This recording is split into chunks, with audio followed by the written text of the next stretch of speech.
నమస్తే, welcome to cube TV. నేను గిరిజ. ఇవాళ మనతో పాటు ప్రముఖ ఆధ్యాత్మికవేత్త, భారతీ శంకర పీఠ వ్యవస్థాపకులు, బ్రహ్మశ్రీ తిరుపతి మూర్తి అవధాని గురుగారు ఉన్నారు. వారితో మాట్లాడి మనకున్నటువంటి ధర్మ సందేహాలను నివృత్తి చేసుకునే ప్రయత్నం చేద్దాం. గురుగారు నమస్కారం. ఓం శ్రీ మహాగణాధిపతయే నమః. గురుగారు, మనకి కామాఖ్య అమ్మవారు అనగానే నిజంగా సకల సౌఖ్యాలు కలుగుతాయి అమ్మవారి దర్శనం చేసుకున్న తర్వాత అని అంటూ ఉంటారు కదా. అసలు అక్కడ అమ్మవారి రూపం ఏ విధంగా ఉంటుంది, అమ్మవారి దర్శనం ఏ విధంగా చేసుకోవాలి? ముఖ్యంగా మనకు అక్కడ ఎక్కువగా వినిపించేది కామాఖ్య వెళితే ఖచ్చితంగా అమ్మవారికి బలి ఇవ్వాలి అనేది కొందరి వాదన, లేదు అమ్మకి బలి అవసరం లేదు అనేది కొందరి వాదన. సో నిజంగా అమ్మవారికి బలి ఇచ్చే దర్శనం చేసుకోవాలి, అసలు బలి అనేది ఉందంటారా గురుగారు? ఓం కామాఖ్యే వరదే దేవి నీలాపర్వతవాసిని త్వం దేవి జగతాం మాతా యోని ముద్రే నమోస్తుతే. ఇక్కడ కామాఖ్య అనేటువంటిది అత్యంత శక్తిపీఠమమ్మ. చాలా రహస్యమైనటువంటి శక్తులన్నీ కూడా దాగి ఉన్నాయి. దశమహావిద్యాది దేవతలన్నీ కూడా ఆ పరిసరాల్లోనే ఉన్నటువంటి అత్యంత శక్తిపీఠం. అక్కడ అమ్మవారి రూపం అనేటువంటిది యోనిని ఏ రకంగా అయితే కనుక చెప్పబడి ఉంటుందో అదే రూపం అక్కడ ఉంటుంది. దానికి అక్కడ అర్చన చేస్తుంటారు. ఇక్కడ మనం చాలామంది టీవీలో చూస్తూ ఉంటాం. ఈ మధ్యకాలంలో వచ్చింది యోని పూజ అని అంటూ ఉంటారు. చాలా దరిద్రమైన మాట అది. ఆ విధంగా అనకూడదంటారా గురుగారు? కామాఖ్య అమ్మవారి ఆరాధనకి అక్కడ మనం చేసేటువంటి ఆరాధన యోనికి మాత్రమే చేస్తాం. కానీ యోని పూజ అనేటువంటి పదాలు మనం ఉచ్చరించేటువంటి అర్హతలు మనకు లేవు. అది చాలా దోషం కూడా, అటువంటి మాటలు మాట్లాడటం కూడా. మీరు అన్నట్టుగానే చాలామంది అక్కడికి వెళ్తే బలిహరణలు ఇవ్వాలి అనేటువంటిది అంటూ ఉంటారు. నేను కూడా ఇందాక ఒక వీడియో విషయం వచ్చినప్పుడు కూష్మాండ బలి ఇవ్వాలి అని అన్నారు. అంటే ఈ ఏదైతే కనుక షష్ఠగ్రహ కూటమికి సంబంధించి 18 నక్షత్రాల వారి గురించి చెప్పానో ఆ 18 నక్షత్రాల వారు పడేటువంటి మానసిక శారీరక ఆవేదన నుంచి బయటపడడానికి అక్కడ కొన్ని ప్రయోగాలు అనేటువంటివి పూర్తి చేసిన తర్వాత కూష్మాండ బలి ఇవ్వాలి అని అన్నా. ఈ కూష్మాండ బలి అంటే గుమ్మడికాయమ్మ. అలాగే పెరుగు, మనకు ఇవి మినుములు ఉంటాయి. ఆ మినుముని పిండి చేస్తారు. ఆ పిండి చేసి ఆ పిండిలో పెరుగుని కలుపుతారు. మాషభుక్త బలి అంటారు దాన్ని. ఈ రెండే చెయ్యాలి. ఈ రెండు ప్రధానం. కానీ నేను కూడా విన్న కామాక్షి అమ్మవారి దగ్గరికి వెళ్తే ఏదైనా బలి ఇవ్వాలి, లేదంటే ఇక్కడ ఎల్లమ్మ, పోచమ్మ ఇట్లా చాలామంది గ్రామదేవతలు ఉన్నారు, వాళ్ళకి బలిహరణలు ఇవ్వాలి, మేకల్ని వాటిని ఇస్తూ ఉంటారు. ఇలా రకరకాలుగా ఇస్తూ ఉంటారు. నేను ఒక ప్రశ్న అడుగుతాను, దానికి సమాధానం కూడా నాకు కావాలి. ఈ చాలామంది మధ్యన వీడియోలో కూడా అమ్మవారికి శాక్తేయం అంటే ఉగ్ర రూపాలంటే బలి ఇవ్వాలి అంటూ ఉంటారు. అక్కడ ఉన్నది అమ్మవార, పిశాచ, రాక్షస, దయ్యమ, ప్రేతమ, దైవమా? దైవము అమ్మ అన్నప్పుడు రక్తం ఎందుకు అడుగుతుంది అంటే గురుగారు, శక్తి దేవతలు అని అంటాం ఎవరిని, కాళీమాత అని, లేకపోతే దుర్గామాత, సో ఎల్లమ్మ, పోచమ్మ, వీళ్ళందరికీ కూడా శక్తి దేవతలు అనేసి అంటూ ఉంటాం కదా, గ్రామ దేవతలు, శక్తి దేవతలు. సో వాళ్ళకి ఖచ్చితంగా బలి అనేది ఉంటుంది. అది కోడి, మేక, అది what ever it may be, అది ఖచ్చితంగా ఇచ్చి తీరాలని చెప్పిన విధవ ఇవ్వడం అసలు అది సాధారణంగా జరుగుతున్నదే కదా గురుగారు. జరగటం వేరు, ఒక ప్రమాణం వేరు. జరగటం వేరు, ఒక ప్రమాణం వేరు. కానీ అంటే ఇప్పుడు మనం చేస్తుంది కాదు కదా గురుగారు. ఇది పూర్వకాలం నుంచి మన పెద్దలు, తాతలు, ముత్తాతల నుంచి బలి జరుగుతూ వచ్చింది కాబట్టి మనం కూడా పెద్దలు చేశారు కాబట్టి మనం ఆచరిస్తున్నాం దాన్ని. ఒక విషయం చెప్తా, మీరు ఏమనుకోరు కదా. చెప్పండి గురుగారు. పూర్వకాలంలో వివాహం చేసుకున్న తర్వాత ఎంత కష్టమైనా విడిపోకుండా జాగ్రత్తగా సంతానంతో పాటు జీవితకాలం అలానే ఉండేవారు, కష్టం వచ్చిన. మరి వాళ్ళు ఎందుకు నెల రోజులకి, 2 నెలలకి, 3 నెలలకి, 6 నెలలకి విడిపోతున్నారు? పూర్వం నుంచి వీళ్ళ పెద్దలు చేసిన ఆచారమే కదా.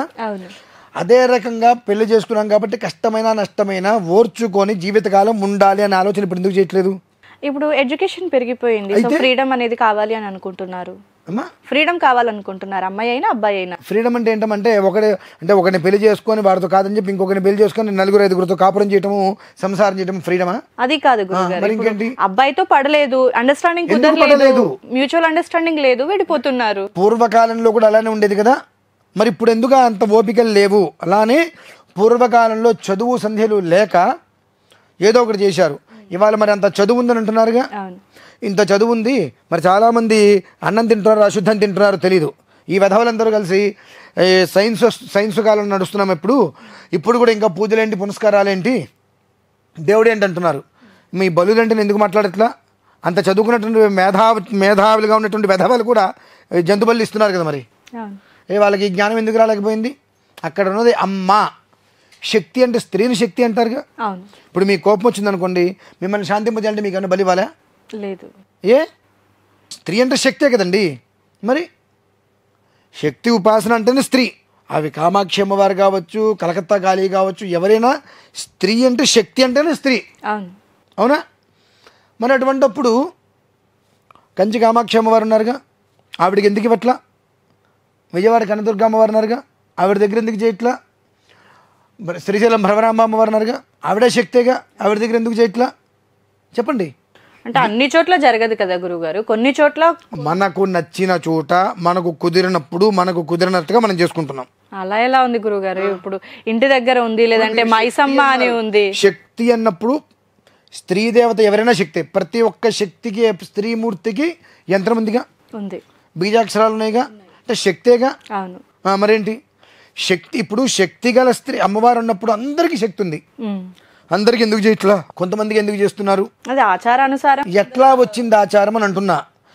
ఇదే ఆచారం ప్రతి దాంట్లో ఈ ఆచారాన్ని ఎందుకు మీరు వ్యవహారం చేయట్లేదు? మీకు నచ్చితే మీకు నచ్చింది ఆచారం, నచ్చకపోతే ఏం చేస్తున్నారు? ఆచారాన్ని చేసుకొస్తున్నారా? మంట కలిపేస్తున్నారుగా. అంటే ఇది మీకు నచ్చింది, ఇది మీకు నచ్చింది. ఇప్పుడు ఆ జంతుబలి ఇవ్వకపోవడం మహాపాపము అంటారు. ఆవిడ రక్తం నిన్ను అడిగిందే, రక్తం అడిగింది అనుకున్నాం, నువ్వు బ్లేడ్ పెట్టి కోసుకొని నీ రక్తం ఒక చుక్క అక్కడ ధారపోయచ్చుగా. అది మూగజీవి, మాట్లాడలేదు. దాన్ని పట్టుకొని దాన్ని హింస పెట్టి దాన్ని అమ్మవారికి నేను బలిస్తున్నాను అని అంటే అది ఎంతవరకు ధర్మమైనటువంటి మాట? ఫస్ట్ ఆఫ్ ఆల్ ఇదే విషయాన్ని మనం కొన్ని సంవత్సరాలు వెనక్కి వెళ్దాం. పోతులూరు వీరబ్రహ్మేంద్ర స్వామి వారు, ఆ ఊర్లో ఉన్నటువంటి పెద్ద ఆయన అమ్మవారికి పోలేరమ్మకి నేను మేకని బలిచ్చానని చెప్పి కట్టేస్తాడు. వద్దు, బలివ్వడం మహాపాపం అని ఎందుకు చెప్తాడు? పాపం వస్తుంది ఏదో అంటారు. ఇప్పుడు సరే పోలేరమ్మని అడుగుదాము, నేనే ఆ పాపం వస్తే కొంగు పట్టుకుంటా, అమ్మని అడుగుదాము అని చెప్పి నిప్పు కావాలనేటప్పటికి ఆమెను అడుగుతారు. అవి లోపల నుంచి నిప్పు తీసుకొస్తుంది, ఆవిడ తీసుకొస్తుంది. మరి అక్కడ ప్రత్యక్షమైన నిదర్శనం ఉన్నదా లేదా? ఉంది. పోతులూరు వీరబ్రహ్మేంద్ర స్వామి వారు చెప్పారు ప్రపంచం ఇలా వస్తుందని, అలా వస్తుందని, ఇవన్నీ అంటే చేస్తున్నారు, నమ్ముతున్నారుగా. సో అది ఎందుకు నమ్మలేకపోతున్నారు? సో అది మీకు నచ్చలేదు, అది నచ్చలేదు. ఎందువల్లనంటే ఆయనకి చూపించి మనందరం తింటున్నాం. అమ్మవారి దగ్గర మేకనో కోడినో కోస్తున్నారు, బయటకు వచ్చి అందరు కలిసి తింటున్నారు. ఇది ఏమవుతుందంటే ఒక ఆచారం మీరు అన్నట్టుగా అమ్మవారికి బలి ఇవ్వలేదంటే రకరకాలుగా అనుకుంటారు. పరువు ముందు 4 ఏట్లైనా ఇవ్వలేదు, 3 ఏట్లైనా ఇవ్వలేదు వీడు అని వాళ్ళు అనుకుంటారు, వీళ్ళు అనుకుంటారు అనేటువంటి ఒక పరువు పోతుందేమో అని ఒక దాంతో మనం చేస్తున్నాం. అది ఎంతవరకు ధర్మసమ్మతం? నిజానికి అమ్మవారు బలి ఏ బలి కోరదంటారా గురుగారు? అసలు అమ్మవారే బలి ఎందుకు కోరుతుందండి? ఆవిడ శక్తి దేవతలు కాబట్టి వాళ్ళ ఏమంటారు ఆవేశానికి లోనవుతారు కాబట్టి ఆ కోపాన్ని తగ్గించడానికే శక్తి దేవతలకి ఆ శక్తిని మళ్ళీ పెంపొందించడానికే మనం బలి ఇస్తాము. ఆడవాళ్ళలాగా దేవతలేమి మనుషులు కాదు, ఆడవాళ్ళలాగా దేవతలేమి మనుషులు కాదు. ఆడవాళ్ళకి మనం ఏదైనా ఒకటి చేస్తామని చెప్పి చేయకపోతే వచ్చేస్తుంది, నెత్తి మీదకి తాండవం ఆడుతూ ఉంటారు. వాళ్ళు మనుషులు కాదు. నాకు వీడు ఇట్లా చేస్తా అన్నాడు, చేయలేదు కాబట్టి వీడిని హింస పెడదాము, వచ్చేద్దాం, ఇచ్చేద్దాం అనుకున్నారు. మనము ఎలా కొలిస్తే అలా ఉంటుంది దేవత. మన కొలిచే విధానాన్ని బట్టి ఉంటుందంట దేవత. ఏ దేవత అయినా సరే. ఇప్పుడు ఓం నమ శివాయ తెలుసు కదా, ఎన్ని అక్షరాలు ఇవి? 5 అక్షరాలు. నమ శివాయ 5 అక్షరాలు. ఓం కలిపితే 8 అక్షరాలు. అకార ఉకార మకారాలు కాబట్టి 8 అక్షరాలు. ఈ నమ శివాయ ఆయన 5 అక్షరాలతోటి ఒక మనిషిని చంపేయచ్చు, ఒక మనిషిని నిర్దాక్షిణ్యంగా చంపేయచ్చు. అదే చనిపోయేటువంటి మనిషిని 8 సంవత్సరాలు ఆయుష్ ఇచ్చి కూర్చోబెట్టచ్చు. నమశివాయ శివుడిదే కదండి, ఎట్లా చంపేస్తారండి అంటే అక్కడ చెప్పే మంత్ర విధానాన్ని అనుసరించి ఏ క్రియ చేస్తున్నాం, ఏ యంత్రం పెట్టాం, ఏ రకంగా సాధన చేస్తున్నాం, అది ప్రకృతిగా చేస్తున్నామా వికృతిగా చేస్తున్నామా, అక్కడ మనం ప్రకృతిని ఆరాధించి చేస్తున్నామా వికృతిని ఆరాధించి చేస్తున్నామా. ఇందులో కొంతమంది పంచమకారాలని చెప్పి మందు, ఈ మైథునం, ఇది మగువ, ఈ కొన్ని రకాలైనటువంటి వాటితో చేస్తూ ఉంటారు. ఇవన్నీ క్షుద్ర ప్రయోగాలు, తక్షణం శక్తిని ఇస్తూ ఉంటాయి అవి. కానీ జీవితకాలంలో వాళ్ళు అత్యంత నీచాతి నిజమైన చావు చేస్తారు. అలా చేసేవాళ్ళు. దాని మీద ప్రయోగాల ద్వారా ఏదో సాధించాలనుకునేటువంటి వాళ్ళు. ఎందువలన నీకు తంత్రం అనేటువంటిది ఒక్కసారి చేశావు అంటే, క్షుద్ర ప్రయోగంలో విధానాన్ని ఒకసారి మనం చేశాము అంటే అది జీవితకాలం ఆకర్షిస్తూనే ఉంటుంది. సో జీవితకాలం చేసుకుంటూనే ఉండాలి. వీడి తర్వాత వీడి కొడుకు ఆస్తి ఎలా సంపాదించుకుంటూ వస్తారో ఆ రకంగా వీళ్ళ వంశం ఎప్పుడైతే చేయడం మానేస్తారో రక్తహీనత వచ్చి చచ్చిపోతారు వీళ్ళు. మంత్రం అనేటువంటిది నువ్వు ఎప్పుడో ఒకసారి చెయ్యి, నువ్వు కాపాడుతూ ఉంటుంది అది. కాబట్టి శక్తి అంటే ఏది కాదమ్మా, మనం ఆరాధించేది శక్తి, మనం చేస్తున్నటువంటిదే శక్తి. ఇప్పుడు నేను బాలా అమ్మవారని చెప్పి చాలా చెప్పారు, పిల్లలు ఇంత పిల్ల రూపంలో మనకు వచ్చి దర్శనం ఇస్తూ ఉంటుంది ఎవరికైనా. ఆ బాలా అమ్మవారి దగ్గర నేను ఉగ్రాన్ని ఆరాధన చేశాను అనుకోండి, ఆవిడ ఉగ్రంగానే కనిపిస్తుంది. ఉగ్రబాల పిలవచ్చు, ఎంతసేపు పిలవాలి మన ఇష్టం. అంటే మనం ఏ రకమైన మంత్రాన్ని అక్కడ మనం ఉచ్చరిస్తున్నాము, ఏ రకమైన విధానాన్ని మనం చేస్తున్నాము, దాన్ని అనుసరించే ఆ ఒక్క మూర్తి అలా మారతాడండి. అంటే ఒక రాయి ఆ రాయిని చెక్కి శిల్పంగా మార్చారు. అప్పటికే అది రాయే, అప్పటికి కూడా అది రాయే, శిల్పం కాకపోతే రాయి కాస్త శిల్పంలాగా మారింది. ఆ శిల్పాన్ని దేవాలయంలో కూర్చోబెట్టారు, దాని కింద ఒక యంత్రం పెట్టారు. ఆ యంత్రం పెట్టినప్పుడు చక్కగా నేను పాలు పెరుగు పంచామృతాలతో అభిషేకం చేస్తూ రోజు అనుష్ఠానం చేస్తున్నా. ఆవిడ అత్యంత శక్తివంతంగా, శక్తి అంటే వైబ్రేషన్ అందరికీ పంచటం, ఆ మొహంలో ఒక చక్కటి అమ్మవారి తేజస్తోటి కాంతివంతంగా ఉంటుంది. నేను అట్లా కాకుండా రక్తంతోటో మధ్య మాంసాలతో చేస్తున్నా. ఆవిడ ఆ యంత్రం అంటే దానికి అలవాటు పడుతుంది. అక్కడ రాయే కదా మనం స్థాపించింది, దానికి మనం ఏది అలవాటు చేస్తామో అమ్మవారు దానికి అలవాటు పడిపోతుంది. దేనికి అలవాటు చేస్తే దానికి అలవాటు పడుతుంది ఆవిడ. మనం దేనికి అలవాటు చేస్తామో దానికి అది అలవాటు పడుతుంది. ఇప్పుడు మీ పిల్లవాడు ఉన్నాడు, చిన్నప్పటి నుంచి మీరు ఇంగ్లీష్లో మాట్లాడుతుంటే వాడు ఇంగ్లీషే వస్తుంది ఖచ్చితంగా. తెలుగులో పుట్టినా సరే ఇంగ్లీష్లో పుట్టేసేసి తెలుగులో మాట్లాడుతుంటే వాడికి తెలుగే వస్తుంది. సో మనం ఏది అలవాటు చేస్తున్నామో అదే వస్తుంది. ఏది అలవాటు చేస్తున్నామో అది ఎంతవరకు ధర్మం, మరి దీన్ని మార్చుకోవచ్చా? 1 by 1 మార్చచ్చు, మార్చగలగాలమ్మా. ఎప్పుడూ కూడా ఇప్పుడు కామాక్షి అమ్మవారు ఉన్నారు, అక్కడికి రకరకాలుగా యోని పూజలు చేయాలి, ఆ పూజలు చేయాలి, నేను అనుకుంటూ ఉంటాను. చీ చీ చీ చీ ఏం బ్రతుకురా భగవంతుడా. చక్కటి వైదికాన్ని సర్వం భ్రష్టుత్వం పట్టించేసేసి అమ్మవారి శరీరం నుంచి యోని భాగం అక్కడ పడింది, ఆ భాగాన్ని రాతి రూపంలో చెక్కారు. ఓకే, తెలియాలి కాబట్టి నువ్వు చెక్కకపోయినా ఆ భాగం అక్కడ పడింది అన్నప్పుడు దానికి అర్చన చేయొచ్చుగా. లేదు, దానికి ఒక రూపం కావాలి కాబట్టి ఆ రూపాన్ని చేశారు, ఆ రూపానికి ఆరాధన చేస్తున్నారు. బాగానే ఉంది. కామాఖ్య అమ్మవారి ఆరాధన అంటే ఆవిడ కామాఖ్య అని ఒక నామం అయితే ఉంది కదా, లేదమ్మా? ఉంది. మరి గౌహతి వెళ్తే కామాఖ్య అమ్మవారు ఆవిడ యోని రూపాన్ని ధరించి ఉంటుంది. ఆ కామాఖ్య అమ్మవారికి ఆరాధన. యోని పూజ అని ఎందుకు మాట్లాడుతున్నారమ్మా అంటే ఎవరికి సిగ్గులేదు ఇక్కడ? అంటే మాట్లాడే వాళ్ళకి సిగ్గులేదా? వినేవాళ్ళకి అంతకన్నా సిగ్గులేదా? అంటే సిగ్గులేని వాళ్ళందరూ ఈ ప్రజలవుతున్నారా?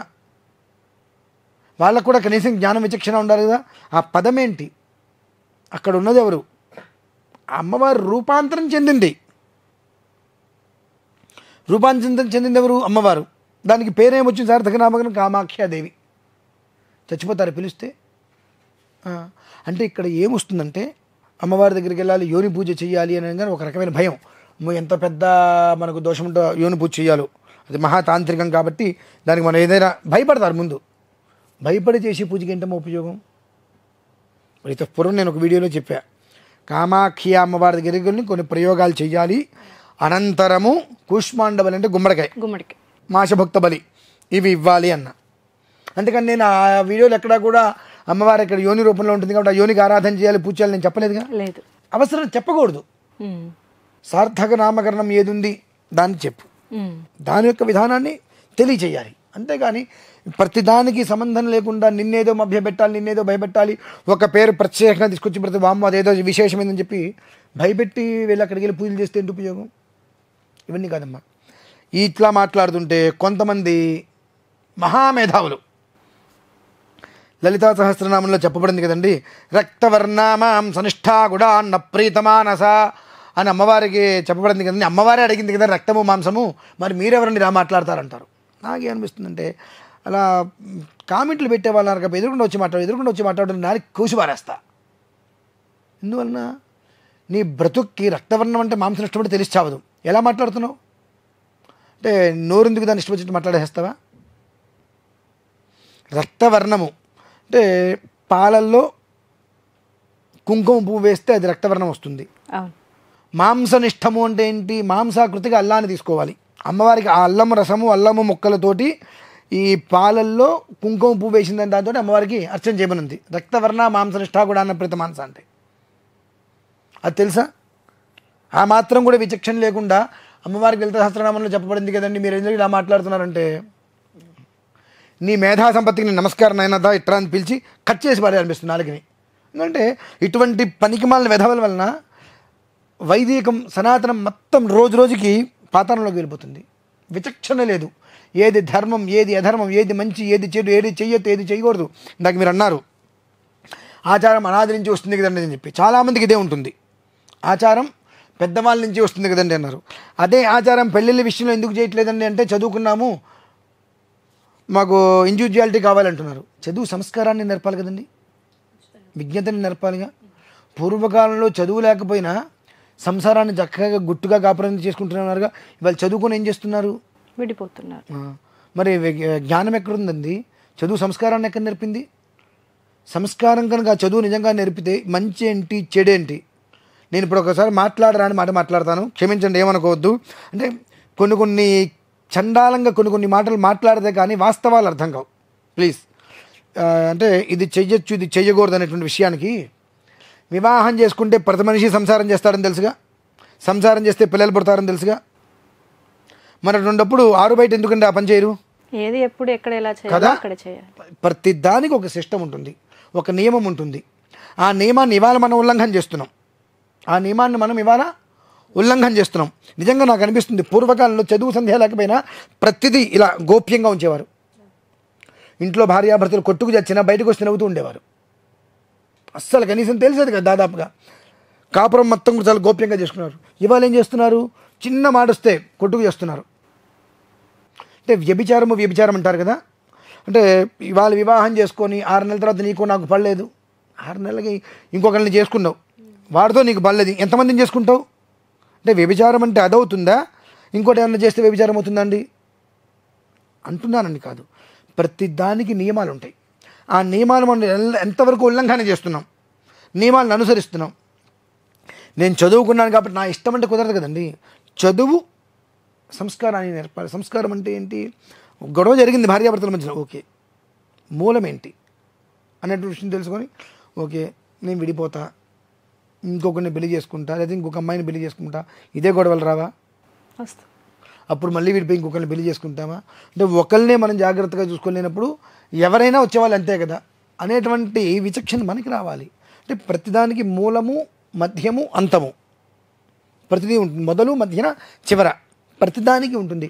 దాన్ని మనం మన పూర్వకాలం నుంచి ఆచారంగా వస్తుంది. వాళ్ళకి చదువు లేదు, ఏ పూజలేంటో తెలియదు. కాబట్టి ఎవరో ఏదో ఒకటి చేసినటువంటి దానికి నేను ఇది చేశాను అన్నప్పుడు ఆయన అమ్మవారికి బలిచ్చారు కాబట్టి అమ్మ నాకు కూడా జరిగితే నీకు బలిస్తానమ్మా ఒక అనుకోకుండా వచ్చేసింది. ఇవాళ కాలంలో మనం ఎంతమందిని చూస్తున్నామండి? జాతకాలంటే మూఢనమ్మకాలు అనే వాళ్ళని. సైన్స్ ఇవాళ నడుస్తుంది. ఈ 2025లో కూడా ఇంకా జాతకాలు నమ్ముతారేంటి? పూజలు పునస్కారాలు అంటారేంటి? మాయలు మంత్రాలు అంటారేంటి? అవన్నీ మూఢనమ్మకాలు అంటున్నారుగా. అదే అంటున్నటువంటి అదే మనుషులు జంతుబలిని ఎందుకు నిషేధించట్లేదు? జంతుబలిని మాత్రం అదొక ప్రత్యేకమైనటువంటి అవినాభావంగా పూర్వం నుంచి మాకు వస్తున్నట్టుగా ఎందుకు తీసేస్తున్నారు? దీనికి సమాధానాలు ఉన్నాయా? ఉండవండి. అంటే ప్రతిదీ కూడా మనకు ఇష్టమైతే ఒకలా చేస్తాం, ఏదైనా చేస్తాం. మనకి ఇష్టం లేకపోతే ఏది చేయబోయే. మా పూర్వంలో ఆచారాలు లేవండి. మన పూర్వీకులందరూ వ్యవసాయం చేశారు, మనం ఎందుకు చేయట్లేదు ఉద్యోగాలు అని చెప్పి ఎందుకు రోడ్డు పట్టుకుని తిరుగుతున్నాం? అంతేనమ్మా. అంటే మనకు కష్టపడలేం. ప్రశాంతంగా కూర్చున్న చోటు నుంచి కదలకుండా కడుపు నిండాలి అనేటువంటి స్థితికి వచ్చాం. పూర్వంలో ఇంట్లో వస్తువులన్నీ ఇలా ఉండేవి, మనుషులందరూ ఇలా ఉండేవారు. ఇప్పుడు ఇంట్లో వస్తువులన్నీ ఇలా ఉంటున్నాయి, మనుషులందరూ ఇలా తయారవుతున్నారు. మార్పు సహజమే, తెచ్చుకుంటున్నాం, అనారోగ్యాలను కొనుక్కుంటాం, ఇటువంటివన్నీ చేసి. కాబట్టి ఏది ధర్మం ఏది అధర్మం అనేటువంటి విషయం మనం తెలుసుకోకపోతే మరికొన్ని సంవత్సరాలు పోతే మన బ్రతుకుల మీద మనకే విరక్తి వచ్చేస్తుంది. 10 ఏళ్ళు చాలు. అసలు మనం ఎక్కడ బ్రతుకుతున్నాం, ఈ బ్రతుగా మరి దారుణంగా అనేటువంటి స్థితికి ఆల్రెడీ దిగజారిపోయాం, ఇంకా దిగజారుతాం. ఇప్పటి నుంచైనా కనీసం ఏది మంచి ఏది చెడు అని తెలుసుకోగలిగే ప్రయత్నం చేసి అడుగు ముందుకు వేయగలిగితే జీవితాలు కనీసం మన వల్ల వరకైనా అమ్మాయి ఫోన్లే అనుకోవచ్చు. లేదనుకోండి మన పిల్లలు పెద్దవాళ్ళే వాళ్ళకి పెళ్ళిళ్ళు చేసే టయానికే అన్నీ పూర్తిగా మారిపోతారమ్మా. కాబట్టి ధర్మం అధర్మానికి ఒకటే అక్షరం తేడా, ఒకటే అక్షరం తేడా. ఆ అక్షరం వల్ల ఎన్ని అనర్థాలు జరుగుతాయనేటువంటి విషయం మనం తెలుసుకోవాలి. అదే విచక్షణ. ఓకే గురుగారు, సో నిజంగా అంటే మీరు చెప్పినట్టుగా నేను చెప్పాను అని చెప్పి కాదమ్మా, మీ మనసుకి ఏది అనిపిస్తే అదే మాట్లాడండి, పర్లేదు.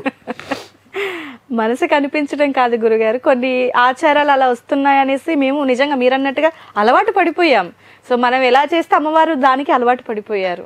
మేబీ నాకు అంతే అనిపిస్తోంది. సో బలి అనేది ఎక్కడా కూడా లేదు అనేది వాస్తవమే, బట్ బయట బలి జరుగుతుంది అనేది కూడా వాస్తవమే. కాకపోతే ఏదైనా మన ఆలోచన శక్తికి వదిలేయటమే, ఎలా చేయాలి అనుకుంటే అలా. బలి అన్నప్పుడు మీ ఒంటి మించి ఒక మిల్లీగ్రాములో 5 గ్రాములు 6 గ్రాములు లేదా ఒక గిన్నె రక్తం తీసి ఇక్కడ వేలుకి వచ్చి బ్లేడ్ పెట్టి కోసుకొని రక్తం తీసి మీరు ఇవ్వగలరా? లేరు గురువు. ఎందుకని? నొప్పి వస్తుంది కదా, అమ్మ వేలుకి నొప్పి వస్తుందండి, అవునా? అంటే మనకు మాట్లాడేటువంటి జ్ఞానం ఉంది, నడిచేటువంటి జ్ఞానం ఉంది, చూసే జ్ఞానం ఉంది, అన్ని రకాలుగా అన్నీ కూడా అర్థం చేసుకునేటువంటి విచక్షణ మనకు ఉంది. సో అవి ఏమీ లేని ఒక మూగజీవాన్ని తీసుకెళ్ళి మనం చంపుతున్నాం కదా, అది మన కుటుంబంలో మన తరాల వాళ్ళకి ఎంతటి మహాపాపం చుట్టుకుంటుంది. పిల్లలు ఆ ఒక్క కర్మని ఏ స్థాయిలో అనుభవించాలి ఆలోచించండి. ఇది కూడా నేను అన్నాను కాదు. ఓకే గురుగారు, ఖచ్చితంగా. సో చాలా చక్కటి ఇన్ఫర్మేషన్ అందించారు గురుగారు కామాఖ్య అమ్మవారి దర్శనం గురించి. అక్కడ ఎస్పెషల్గా బలి ఉందనేది కొందరి వాదన అయితే, లేదు అనేది మరికొందరి వాదన. బట్ నిజంగా మన ఆచారాల ప్రకారం కనుక చూసుకుంటే మనం మామూలుగా కూష్మాండ బలి ఎక్కువగా చేస్తారు. సో బలిగా ఏది చేసుకున్నా బలి అవుతుంది తప్పితే ఖచ్చితంగా జంతువులనే బలి ఇవ్వాలి అనేది రాతపూర్వకంగా చూసుకుంటే మనకి ఏ పుస్తకాల్లో కూడా బయట పడలేదు. సో అలా చూసుకుంటే మీరు చెప్పింది 100% కరెక్ట్ గురుగారు. సో ఇలాంటివి మరిన్ని విషయాలు మరీ చర్చించుకునే అవకాశం దొరకాలని ఆశిద్దాం గురుగారు. ఇప్పటివరకు అయితే చాలా చక్కటి ఇన్ఫర్మేషన్ అందించారు. ధన్యవాదాలు గురుగారు.